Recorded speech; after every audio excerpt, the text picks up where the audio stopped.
ఎన్నో ఏళ్ల నిరీక్షణ, ఎంతో మంది దిగ్గజ క్రికెటర్ల చిరకాల స్వప్నం. గత 27 ఏళ్లుగా ఊరిస్తున్న ఐసీసీ టైటిల్ ఎట్టికేలకు ఆ జట్టు సొంతమైంది. WTC ఫైనల్ విజేతగా నిలిచింది సౌత్ ఆఫ్రికా.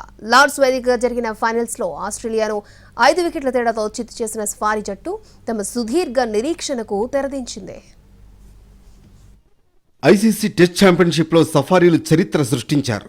ఆస్ట్రేలియా జైత్రయాత్రకు అడ్డుకట్ట వేస్తూ తొలి ఐసీసీ ట్రోఫీని సగర్వంగా అందుకుంది సౌత్ ఆఫ్రికా.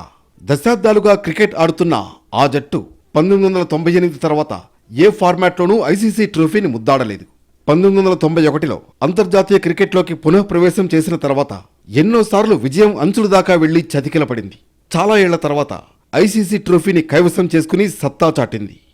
ఆస్ట్రేలియాతో జరిగిన టెస్ట్ ఛాంపియన్షిప్ ఫైనల్లో బౌలింగ్ పిచ్ పై సౌత్ ఆఫ్రికా బ్యాటర్లు ఎదురొడ్డి నిలిచారు. కెప్టెన్ బౌమా, ఓపెనర్ మార్క్రమ్ పట్టుదలతో ఆడి జట్టును పటిష్ట స్థితిలో నిలిపారు. 4లు 6లు కొట్టకుండా సింగిల్స్ కు ప్రాధాన్యత ఇచ్చారు. వికెట్లు పడకుండా ఆస్ట్రేలియా బౌలర్లకు పరీక్ష పెట్టారు. వీరిద్దరూ 3వ వికెట్కు 147 పరుగులు జోడించి ఆస్ట్రేలియాకు మ్యాచ్ను దూరం చేశారు. బౌమా 66 పరుగులకు అవుట్ అయినప్పటికీ మార్క్రమ్ మొక్కవోని ఆత్మవిశ్వాసంతో బ్యాటింగ్ చేశాడు. జట్టును విజయ శిఖరాల వరకు చేర్చాడు. చేతిలో 5 వికెట్లు ఉండగానే టార్గెట్ను చేజ్ చేసింది సౌత్ ఆఫ్రికా. తొలి ఇన్నింగ్స్లో 212 పరుగులకు, రెండో ఇన్నింగ్స్లో 207 పరుగులకు ఆస్ట్రేలియా ఆలౌట్ అయింది. సౌత్ ఆఫ్రికా తొలి ఇన్నింగ్స్లో 138 రన్స్కే ఆలౌట్ కాగా రెండో ఇన్నింగ్స్లో నిలకడగా ఆడి గెలుపు తీరాలకు చేరింది.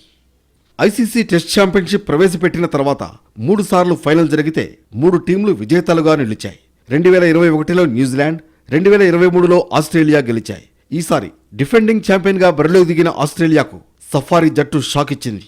ఫైనల్లో 5 వికెట్ల తేడాతో గెలిచి సగర్వంగా గద అందుకుంది.